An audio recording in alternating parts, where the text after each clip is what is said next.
భర్తల సంగతి కూడా చెబుతాను. కొంతమంది భార్య కష్టపడి ఇంటికాడ వెట్టి చాకిరంతా చేస్తుంటది. వచ్చి అంటాడు, ఇంటికి వచ్చి ఏం చేస్తున్నావే, ఏం చేస్తున్నా, కూర్చోబెట్టి బతికిస్తున్నా. అంతే మరి. ఈయన వాంగని అత్తం కూర్చొని ఇంకంత మహారాణిలాగా ఒక్కరోజు ఎగ్గొట్టి పుట్టింటికి పోయిందనుకో, గందరగోళం అయిపోయింది బతుకు.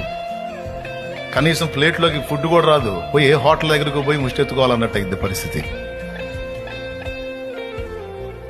నిజంగా అండి, లేడీస్ ఇంట్లో లేనప్పుడు అర్థమైంది వాళ్ళ అవసరం, వాళ్ళ పని ఎక్కడ దరిద్రం అక్కడే ఉంటుంది.